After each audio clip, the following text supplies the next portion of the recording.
시편 25편부터 28편까지 이 네 개의 시편은 다윗이 어려운 환난을 당해서 하나님께 기도하며 가슴 아파할 때 지은 시라고 할 수 있습니다. 그렇지만 오늘 우리가 은혜 받고자 하는 시편 29편과 그리고 시편 30편은 기도의 응답으로 구원해 주신 하나님께 영광을 돌리고 감사하면서 지은 시입니다. 그러니까 분위기가 많이 다를 겁니다. 학자들마다 시편 29편의 역사적인 배경을 달리 설명해요. 첫째로 다윗이 압살롬 반란과 같은 환란에서 하나님의 은혜로 구원받은 후에 감사하는 마음을 표현한 시다 이렇게 말하는 학자들이 있어요. 또 다른 학자들은 아니다. 심각한 질병에서 고침받고 나서 고쳐주신 하나님의 능력과 권능을 찬양하기 위해 기록한 시다 이렇게 말하는 학자들도 있습니다. 뭐가 됐든 상관없어요. 양쪽 학자들도 다 인정하는 건 뭐냐? 어쨌든 말 못할 어려운 가운데서 구원을 받고 하나님께 감사하는 찬양의 시다. 이건 다 똑같습니다. 시편 29편에는 특징이 하나 나타납니다. 무슨 특징이냐? 자연계에서 일어나는 놀라운 현상들을 다윗 자신이 직면했던 역사적인 사건들과 연결을 시켜요. 그러면서 그 순간순간 자기의 개인적인 삶에 역사하셨던 하나님의 비상한 능력과 권능을 찬양하는 것이 시편 29편의 특징이에요. 우리는 시편 29편에 그 느낌을 주는 시를 이미 전에 한번 살펴봤어요. 기억이 안 나시죠? 안 나는 게 당연해요. 시편 18편이었죠. 거기도 보면 자연계에서 하나님이 자연 우주 만물을 어떻게 섭리하시면서 역사하셨는지 그 내용을 쭉 다뤘는데 그 내용과 시편 29편이 비슷하다고 할 수가 있어요. 특별히 오늘 본문을 보면은 여호와여라고 하는 하나님의 이름, 하나님의 존엄하신 이름을 17번이나 기록하고 있는 걸 볼 수가 있습니다. 그 중에 7번, 17번 중에 7번은 어떻게 쓰냐면은 여호와의 소리라는 말로 쓰입니다. 여호와의 소리. 이 말을 반복하면서 뭘 보여주는가? 하나님의 소리가 발할 때에 이 인간 세계에 어떤 역사가 일어나는가? 하나님이 한번 소리를 발하실 때 이 땅의 이 자연계와 우주 만물에 어떠한 변화와 능력이 나타나는가? 이거를 우리들에게 강조하고 있다는 겁니다. 여러분 그렇습니다. 하나님이 소리를 한 번 지르시면 이 우주 삼라만상에 놀라운 변화가 일어나고 인간의 마음과 생활에도 놀라운 역사가 일어나게 되는 것입니다. 다시 말해서 하나님은 자연계도 지배하시는 하나님이요 인간계도 지배하시는 하나님이라는 사실을 보여주면서 1절과 2절에서는 이런 능력의 하나님을 찬양하는데 누구에게 찬양하라고 말을 하냐 하면은 누구에게 찬양하라고 그래요? 아니, 하나님께 찬양하는데 누구 대상 어떤 사람들에게 하나님을 찬양하라고 그러냐면은 불신자들, 세상 불신자들. 이따 다 설명할 테니까 왜 그러지 말고 3절에서 9절까지는 자연 삼라만상 그러니까 자연계에다가 우리가 보고 있는 저 나무와 새와 뭐 들풀과 이 모든 자연계에 소리를 치는 거예요. 너희는 이런 하나님을 찬양하라. 그리고 10절에서 11절은 마지막으로 누구에게 찬양하라 그러냐면은 믿는 신자에게. 그러니까 시편 29편은 하나님의 영광과 능력과 이런 어미하심을 찬양해야 되는데 누가 찬양해야 되느냐? 성도만 찬양하는 게 아니고 성도는 물론이고 자연계도. 그래서 새들이 지저귀고 노래하는 이 모든 것이 다 누구를 향한 찬양이라고 그래요? 하나님을 향한 찬양이라고. 물이 졸졸졸 흘러가는 그 소리도 다 뭐예요? 하나님을 찬양하고 있는 거예요. 바람 소리가 싹싹 부는 이것도 하나님을 찬양하는 소리입니다. 이렇게 성도와 하나님만 찬양하느냐? 그건 아니고 누구까지 찬양해야 되느냐?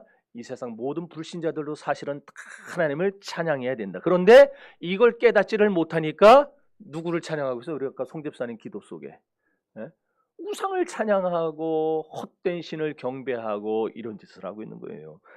어쨌든 여러분, 사악하고 범죄한 인간이라 할지라도 하나님의 소리가 임하면 변화됩니다. 믿지를 못하시나 봐요. 여기 증인들 아니에요? 본인들이? 인정을 안 하시네. 네. 저는 저를 어렸을 때 가르치셨던 이런 얘기하면 나 우리 집 사람한테 자꾸 혼나는데 저 어렸을 때 가르쳤던 우리 그 부장장로님이나 그 목사님 전도사님들이 제가 신학교 가서 목사가 돼서 만났을 때 다 놀래 자빠졌어요. 한참 오랜만에 만났는데 에? 네가 목사 될 줄 몰랐다고 어떻게 네가 목사가 되냐고 그러면서 하는 얘기가 하나님이 진짜 살아계신가 보다.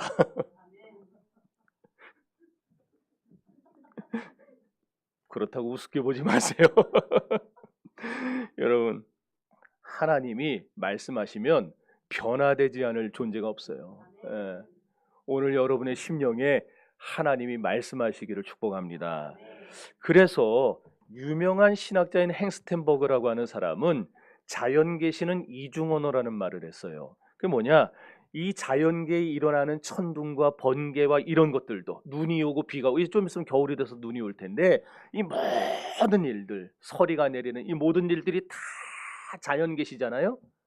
자연현상을 다 자연계시라고 해요. 그런데 하나님은 이런 자연계시를 통해서 우리에게 계속해서 말씀하고 있다라는 겁니다. 그것을 영적으로 민감한 사람은 그 자연계시를 통해서도 하나님은 얼마나 위대하시냐 그걸 깨닫게 되는 것이고, 그래서 산에 올라가 가지고 영적으로 깨어있는 사람들은 경치를 보면서 캬 좋다 이러질 않아요. 그걸 보면서 이야 아름답다, 하나님이 주신 세계는 어찌 이리 아름다운가 그러지. 나아가서 하나님이 이런 자연계시를 통해 하나님의 뜻을 인간 세계에 보여주시는데, 그래서 그걸 자연계시 이중언어라고 부르는 거예요. 어쨌든지 간에 여러분, 하나님이 오늘 본문을 통해서 우리에게 보여주십니다. 뭘 보여주느냐? 하나님의 소리로 인간의 역사와 모든 삶을, 인간의 능력을 하나님이 변화시켜 주시고 새롭게 한다라는 것을 우리에게 강조하고 있는 거예요. 그래서 요한 칼빈은 이렇게 말합니다. 자연계의 위대한 업적들의 원인을 하나님께 돌리지 않는 과학은 악마의 과학이다. 오늘날 얼마나 많은 과학자가 하나님 없는 과학을 증명하라고 애렸습니까? 아메바가 진화해서 다세포 생물이 되고 다시 양서류와 파충류를 거쳐서 포유류가 되고 원숭이가 됐는데 이 원숭이가 꼬리가 떨어져서 인간이 된 거다. 이런 식으로 진화론을 가지고 이 모든 것을 설명하려고 그래요. 그러다 보니까 하나님을 빼기 시작하는 거예요. 다 빼요. 이렇게 인간계의 현상에서, 자연계의 현상에서 하나님을 전부 빼버리고 설명하는 거, 이걸 뭐라 불렀느냐? 칼빈은 마귀의 과학이다 그랬어요. 마귀의 과학. 오늘 다시 한번 말하지만 하나님의 역사는요, 인간을 놀랍도록 변화시킬 뿐만 아니라 자연계의 구석구석에 역사하시고 섭리하신다는 사실을 오늘 본문을 통해서 깨닫고 돌아가시기를 바랍니다. 여러분, 하나님 없는 과학 추구하지 마시고, 하나님 없는 경제 추구하지 마시고, 하나님 없는 예술 추구하지 마세요. 모든 것의 중심은 하나님이어야 됩니다. 그래야 우리의 생활이 바로 되고 우리의 가정이 바로 서고 교회와 나라 민족이 바로 설 수가 있는 거예요. 제가 여러 번 말씀드렸지만 여호와라고 하는 이 고유 명사는요, 언약에 근거한 명칭입니다. 뭐 지금 또 다 설명할 수는 없고 여러 가지 하나님의 이름들이 나오는데 여호와는 언약의 하나님이에요. 언약의 하나님. 이게 17번이 나오고 있는 거예요. 이렇게 언약을 지키는 여호와 하나님을 17번씩이나 강조하는 것은 이 인간 세계와 자연계를 지배하는 분이 누구다라는 걸 보여주는 겁니까? 언약을 지키시는 하나님이 이 인간 세계를 지배하신다, 자연계를 지배하신다, 그걸 강조하고 있는 거예요. 여기서 우리는 다윗의 놀라운 점을 발견하게 되는 겁니다. 이 세상에 얼마나 똑똑한 사람이 많아요. 그렇게 똑똑한 사람들 대부분이 우주의 중심은 인간이라고 말을 합니다. 모든 사고와 생각의 중심은 인간이라고 주장을 해요. 그래서 철학을 통해서, 과학을 통해서 인간이 세상을 변화시킬 수 있고 인간이 세상의 중심이고 인간이 모든 것을 할 수 있다라고 그냥 그냥 드라마든지 광고든지 모든 걸 통해서 지금 다 그렇게 사람들에게 세뇌를 시키고 있는 이런 시대인데, 그런데 지금으로부터 무려 3,000년 전에 그냥 온 세상의 사람들은 다 우상을 섬기고 힘을 섬기고 돈을 섬기던 시대에, 그때 다윗은 아니다, 하나님이 자연계를 지배하시는 분이고 우리 인간을 다스리시는 분이다, 이것을 다윗은 벌써 그때부터 알았다라는 거예요. 그리고 그걸 계속해서 증거하고 있는 겁니다. 1절과 2절 다시 읽어봅니다. 시작.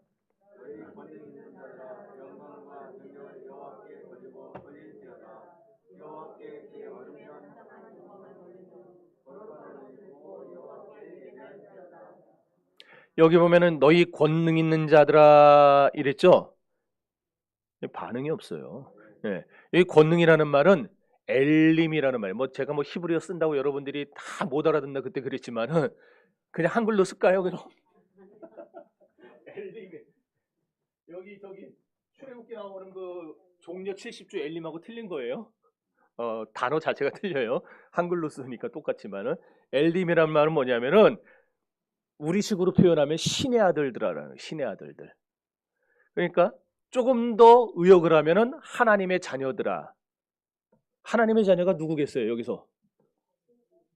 여러분 자신이에요. 여기 앉아 있는 여러분 자신을 지금 말하고 있어요. 그러니까 다윗이 지금 시편 29편을 기록하면서 하나님의 자녀들아, 성도들아, 그러고 나서 쭉 뭐를 얘기하냐면은 여호와께 영광과 능력을 돌려라, 그의 이름에 합당한 영광을 돌려라, 거룩한 옷을 입어라. 이건 지금 무슨 말이냐?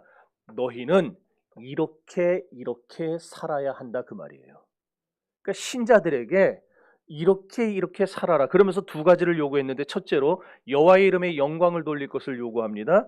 여러분, 성도는요 제일 먼저 하나님께 영광 돌리는 삶을 살아야 돼요. 예.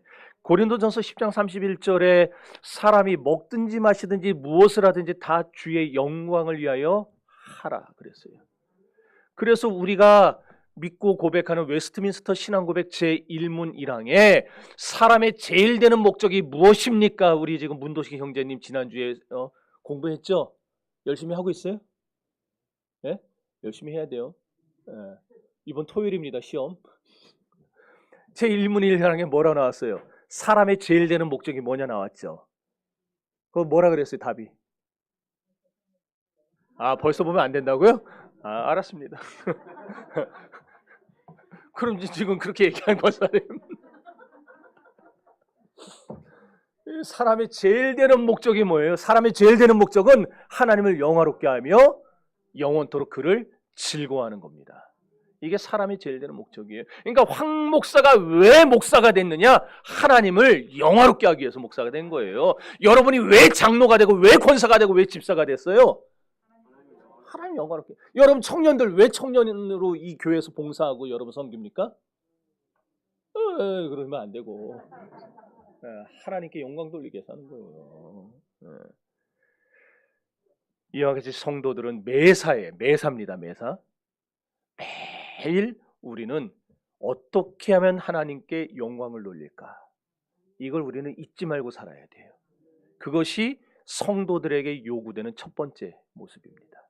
두 번째는 거룩한 옷을 입고 여호와 하나님께 경배하라. 이 경배할 것을 요구합니다.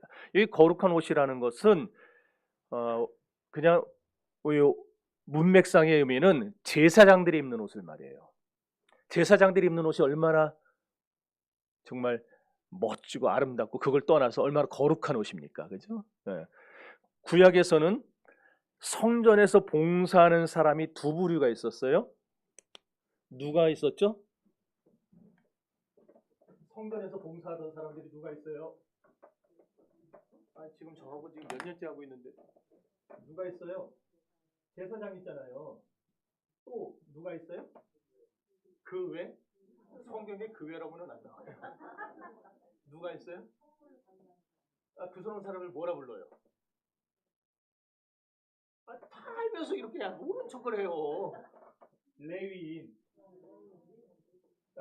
제사장과 레위인이 성전에서 봉사를 하는데 이 레위인들이 지금 권사님이 말한 대로 성물을 관리하고 그 다음에 성막을 뜯어가지고 그걸 메고 다니고 이런 일들을 하는데 이 중에서 특별히 뽑은 사람들이 있어요. 이 사람들이 누구냐면은 우리말로 하면 악사라고 부르는 사람들. 악사가 뭐예요? 에? 예. 아무튼 그런 쪽 노래하는 찬양하는 성가대. 네, 그걸 말이에요. 요 특별히 뽑아서 노래 잘하는 사람들을 악사로 뽑아놨는데 거룩한 옷을 입히는 부류가 누굴까요? 이 중에서 누굴까요? 제사장, 그 다음에 어떻게 알았어요? 아, 때려 맞춘 거예요? 눈치로? 네. 제사장과 악사에게만 거룩한 옷을 입혔어요. 제사장이 입는 그런 옷들을 입혔어요. 이 악사들은 성가대를 지휘하고 노래를 부르고 악기를 켜는, 여러분이 알고 있는 영장들 있죠? 해만, 그 다음에 아삽, 다단 이런 사람들, 여두둔 이런 사람들, 다단이 아니고 이런 사람들도 이런 악사에 속한다고 할 수가 있어요. 이런 사람들은 다른 일은 안 해요. 레위인들이 하는 그런 일들은 안 하고 그냥 밥 먹고 나면 하루 종일 노래 연습하고 작곡하고 작사하고 그냥 예배만을 위해서 예배만 생각하면서 사는 사람들, 이런 사람들이 악사였어요. 그래서 하나님은 오홀리압과 부살렐 아시죠? 오홀리압 같이 공교한 재주가 있는 사람을 지켜가지고 특별한 옷을 만들어서 제사장에게 입히고 악사들에게 입히셨어요. 그런 다음에 전쟁이라든지 어떤 절기 때에, 구약의 절기나 지금의 절기는 틀리지만 우리가 알기 쉽게 하면 부활절이라든지 추수감사절, 이제 얼마 안 있으면 추수감사절, 뭐 성탄절 이런 절기 때에 그날에 했다는 거 아니에요. 가서 뭐 그렇게 말하고 나면 저는 이상한 사람 돼요. 네. 구약의 절기 때를 말하는 건데 이해하기 쉽게 하려고 그렇게 표현한 거예요. 그런 절기 때나 전쟁 때에 악사를 제일 앞에 내보냅니다. 그리고 뒤에 군인들이 따라가요. 그러면은 악사들은 총알바지 같은 거잖아요, 지금. 근데 그게 아니고 왜 악사를 제일 먼저 내보낼까요? 전쟁은 하나님께 속했다는 것을 보여주기 위해서. 너는 칼과 창과 단창으로 내게 나오거니와 나는 만군의 여호와의 이름으로, 네가 모욕하는 이스라엘의 하나님의 이름으로 나아간다는 것을 보여주기 위해서. 그래서 찬양하는 사람들이 제일 앞에 서는 거예요. 그 증거가 여러분 성경에 있어요, 없어요? 어디서 봤어요? 봤어요. 맞아요, 봤어요. 저도 그럼 두루뭉실하게 대답할게요. 역대기에 나와요. 여호사밧 왕이 전쟁하러 나갈 때에. 자, 그런데 이렇게 거룩한 옷을 입었던 제사장과 악사들은 누구를 말하느냐? 넓은 의미에서 영원한 대제사장 되신 예수 그리스도의 십자가 죽음을 통해 죄 씻음을 받은 사람들, 거룩하게 된 사람들, 누굽니까? 우리 그러지 말고 딱 집어서 나예요, 나. 예수 그리스도의 피로 죄 씻음을 받고 거룩하게 된 사람, 나. 그러니까 구약의 제사장, 내가 제사장이란 말은 아니에요. 그러나 그 의미, 제사장들과 악사들이 거룩한 옷을 입었다, 이 말은 오늘날 내가 거룩한 옷을 입고 살아야 된다, 그 말이 되는 거예요. 그럼 여기 거룩한 옷은 뭘 의미하느냐? 요한계시록에서는 14만 4천 명이 입는 옷을 의의 옷이라 불렀어요. 또 흰옷이라고도 표현했습니다. 의의 옷이란 어떤 옷이었냐? 계시록에서는 믿음의 옷이라고 해석을 합니다. 그러니까 오늘날 성도들에게 하나님이 원하시는 게 뭔지 두 가지가 나왔어요. 지금 하나님은 우리 성도들이 하나님을 찬양하기를 원하고, 또 하나는 거룩한 옷을 입은 거룩하게 살기를 원한다는 거예요. 여러분, 믿음의 옷을 입고 세상을 사시기를 바랍니다. 여러분의 생각대로 하지 말고, 여러분 기분 내키는 대로 살지 말고, 무슨 일에든지 믿음으로 반응하시고 믿음으로 사시기를 바랍니다.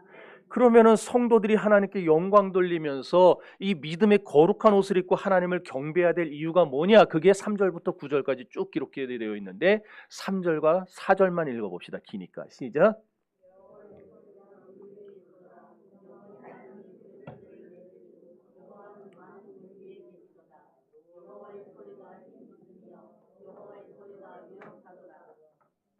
자, 이렇게 여호와의 소리란 말이 이제 지금서부터 계속해서 나오는데 9절까지 7번이 나옵니다. 여호와의 소리란 말이. 이 여호와의 소리는 뭘 말하느냐? 요한계시록 10장 3절에 우레소리라는 말이 나와요. 여기도 지금 우레소리라고 번역을 해놨는데 전에 개역성경은 우레소리로 안 해놨었어요. 근데 이 일곱 우레라는 말이 나와요. 요한계시록 일곱 우레. 여기 여호와의 소리는 일곱 우레와 동일한 말인데 우레가 치면 어떻습니까? 천지가 어때요? 우레가 뭔지는 아시죠? 꽝! 내가 좀 약했네. 놀래는 사람이 없네. 꽉 치면서 그냥 뇌성병력이 몰아치고 비가 쫙 내리지 않아요. 우레 한번 치고 나면.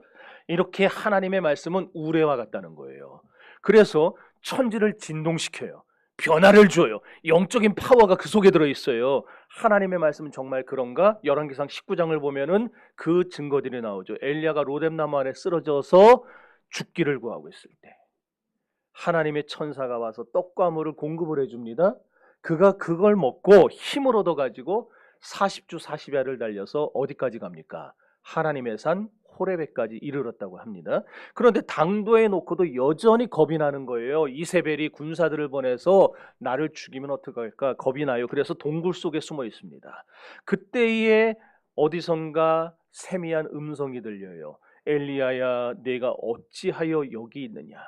그 세미한 음성이 들리니까 엘리야가 뭐라고 합니까? 하나님, 내가 정말 주를 위해 목숨 내놓고 일을 할 정도로 열심히 특심했는데 저 악한 아합과 이세벨이 제사장을 죽이고 선지자들을 죽이고 이제는 나까지 죽이려 하고 있습니다. 막 그러고 있는 거예요. 그때에 갑자기 천지가 진동을 합니다. 바위가 부서집니다. 막 강한 바람이 산을 막 휘두릅니다. 불길이 휩싸여 가지고 그냥 막 온 산이 불타는 것 같아요. 그런데 이런 어마어마한 능력들이 나타나는데 거기에 그 하나씩 하나씩 그런 현상이 나타날 때마다 성경에 뭐라고 기록했냐면은 여호와께서 거기 계시지 아니하시고, 그러니까 바람이 막 진동하고 얼마나 바람 막 태풍 때 무섭으니까 바람 불고, 그런데 거기도 여호와께서 계시지 아니하시고 불이 일어나고 온 산이 그냥 다 불 붙는 것 같은데도 여호와께서 거기 계시지 아니하시고 막 바위가 부서지고 산이 무너져 내리는 것 같은 막 지진이 일어나는데도 여호와께서 거기 계시지 아니하시고. 그럼 여호와께서 어디 계셨어요? 나중에 불 후에 세미한 음성이 있으니라. 여호와께서 엘리야에게 말씀하여 가라사대. 그러면서 어디선가 세미한 음성이 들리기 시작하는데 그 작은 음성 속에 하나님이 나타나셔서 엘리야에게 말씀하기 시작하시는 거예요. 이게 뭘 우리에게 보여주는가? 한국교회 교인들은요, 체험만이 최고라고 생각하는 경향이 있어요. 우리 순복음에 다니다 오신 분들, 우리 교회도 꽤 있죠.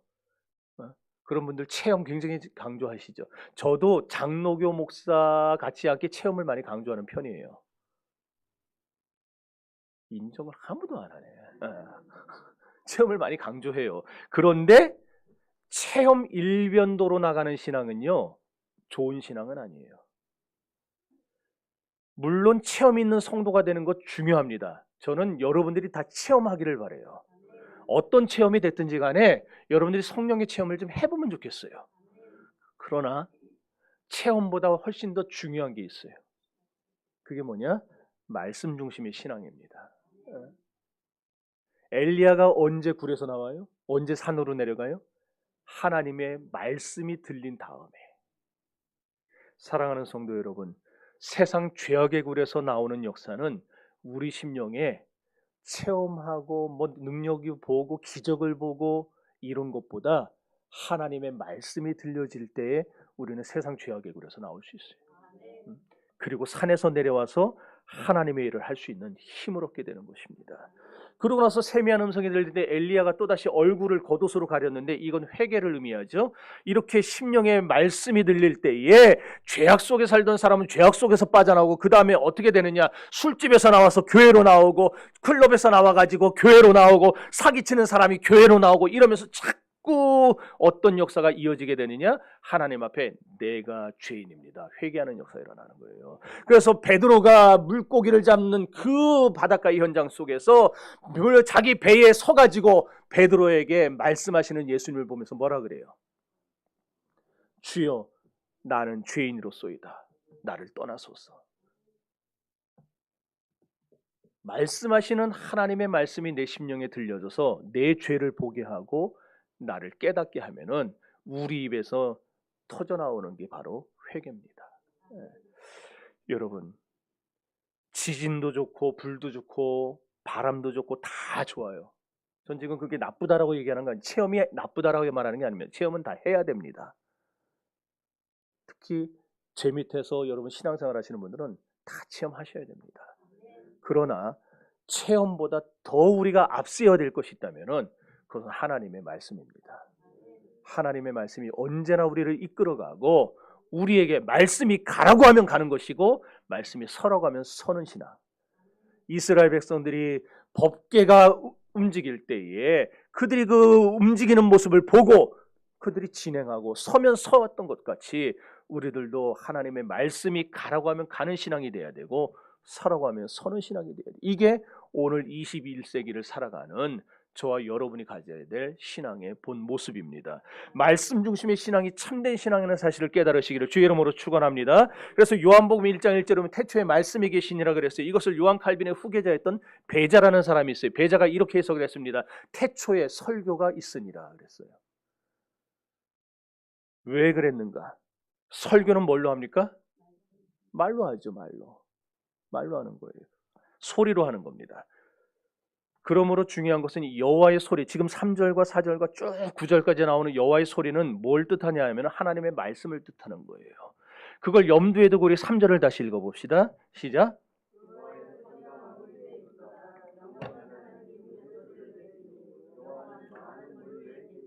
여기 지금 중요한 건 여호와의 소리, 여호와의 말씀을 지금 다윗이 무슨 소리로 표현하고 있냐면 우레소리로, 내성이라는 말로 표현하고 있어요. 이 내성, 그러니까 이건 뭘 말하냐? 하나님의 말씀 속에는, 설교 속에는 천지를 진동시키는 뇌성병력과 같은 힘이 들어있다는 겁니다.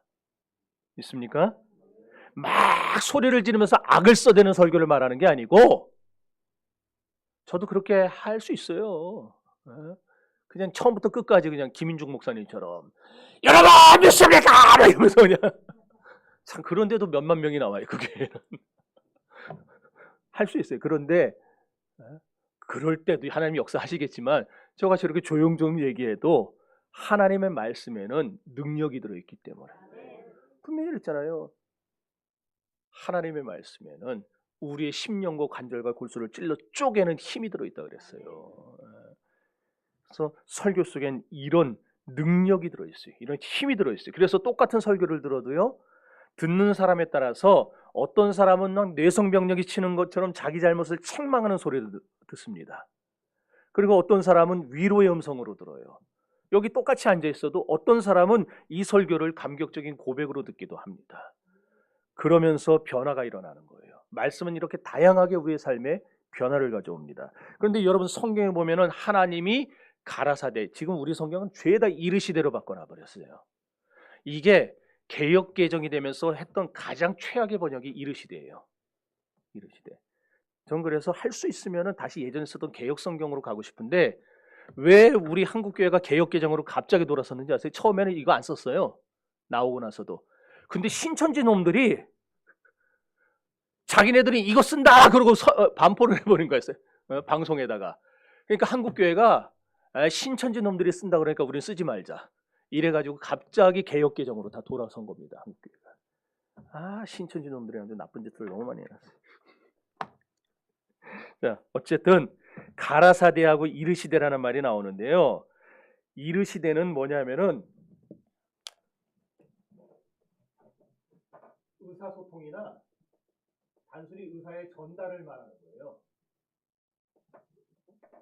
신적인 어떤 능력이 없어요, 여기에는. 근데 가라사대에는 뭐가 있느냐면은 하나님의 전부가 들어있어요. 왜? 이 가라사대라는 말이 히브리어로 아마르라는 말이에요. 이 아마르라는 말 자체가 하나님의 인격을 말합니다.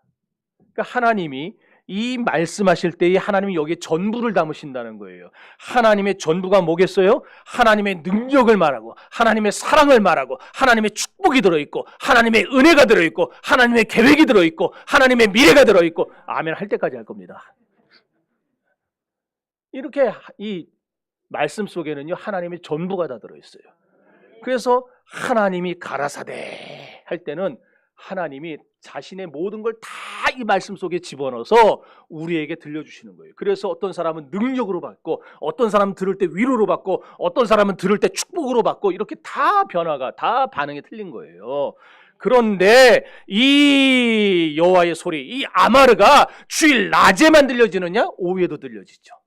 수요에도 들려지죠. 금요에도 들려지죠. 새벽에도 들려지죠. 그러니까 어떻게 되겠어요? 어떤 사람은 수요 예배 나왔다가 하나님의 위로의 소리를 들어요. 어떤 사람은 금요일 날 나왔다가 수요일 날 주일 날 아무 은혜도 못 받았는데 금요일 날 나왔다가 책망의 소리를 듣고 회개를 해요. 어떤 사람은 새벽에 나왔다가 치유가 일어나는 걸 경험하게 돼요. 이렇게 하나님의 말씀은 시간마다 우리에게 역사하시고 여기에 전부를 담아서 주시기 때문에 우리는 나는 주일날만 가야지. 이런 사람은요 백날 가도 은혜 못 받아요. 언제 하나님의 말씀이 떨어질지 모르는 거예요. 언제 하나님이 내게 개인적으로 역사하실지 모르는 거예요. 그래서 좋은 신앙은 지난주 오예배 때 했죠. 일단은 공예배는 다 나와야 돼요.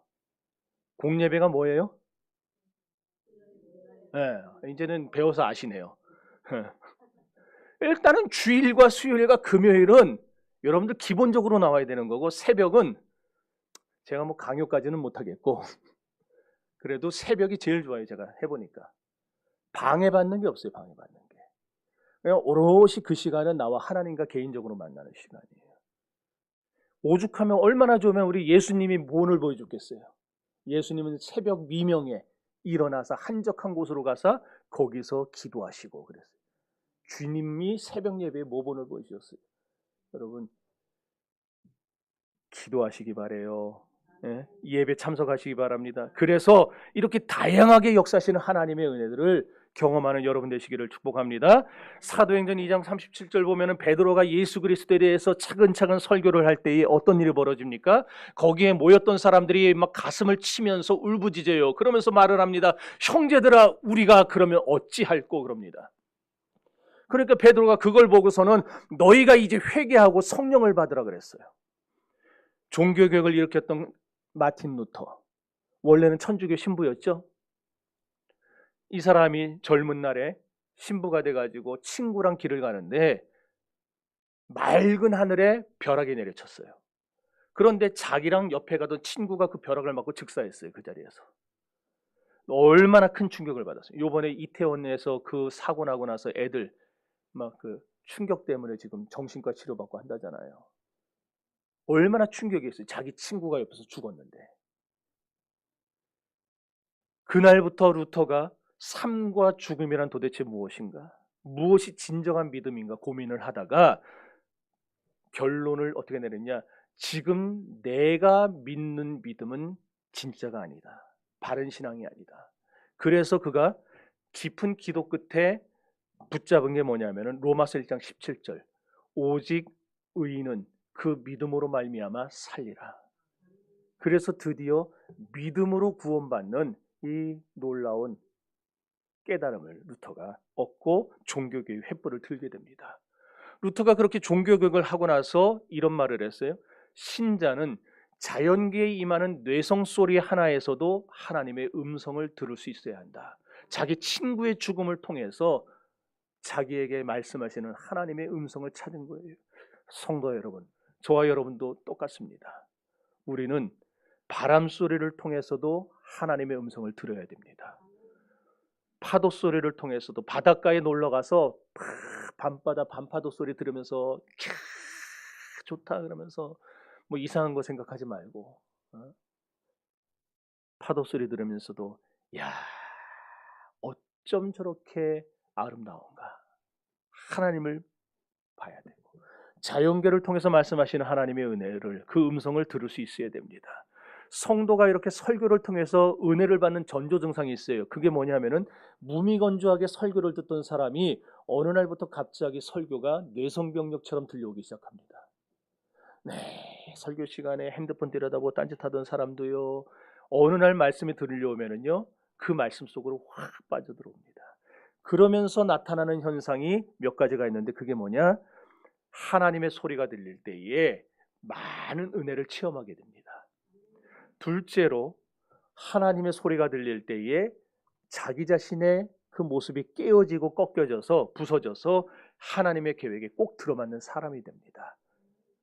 그러면 어떻게 해서 하나님의 소리가 들릴 때 내가 많은 은혜를 체험하게 되는지, 또 내가 어떻게 하나님의 계획에 꼭 들어맞는 사람이 될 수 있는지, 이것은 다음 주에 하겠습니다. 시간이 다 됐어요. 정리합시다. 하나님은요, 자연계도 지배하시고 인간계도 지배하세요. 따라서 시편 29편은요, 하나님을 믿는 성도만 하나님 찬양하라 그러는 게 아니고 자연계도 하나님을 찬양해야 되고 믿지 않는 불신자들도 하나님을 찬양해야 될 것을 강조하고 있어요.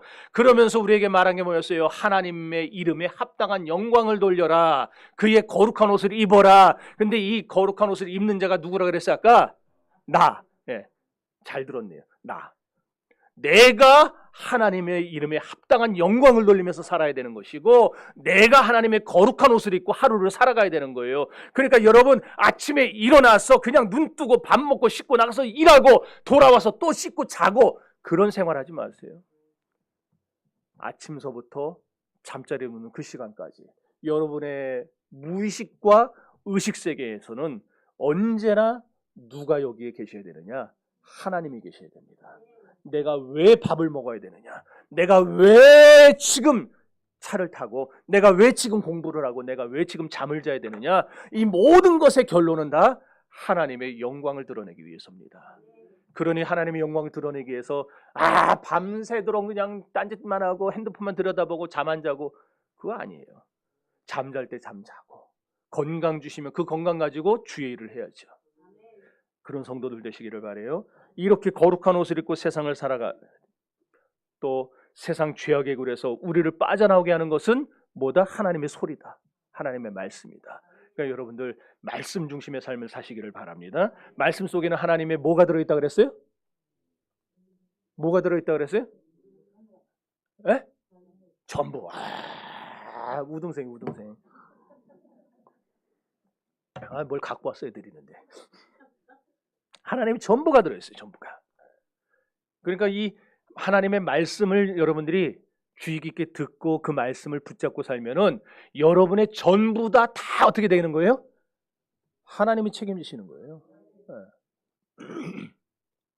이 한 주간 하나님의 전부가 들어있는 말씀만을 의지한 채 하나님께 영광 돌리고 거룩한 옷을 입고 살아가는 여러분들 되시기를 주의 이름으로 축원합니다. 이제 우리 다 같이 기도합시다. 이 시간 기도할 때에 하나님밖에는 소망이 없음을 알게 하옵소서. 말씀 속에 능력이 있고 말씀 속에 은혜가 있고 말씀 속에 축복이 있고 말씀 속에 미래가 있사오니 주여 오늘 내게 주신 말씀 붙잡고 나갈 때에 인생의 길이 환히 열려지게 하옵소서라고 다 같이 우리 주여 삼창하고 통성으로 기도합시다.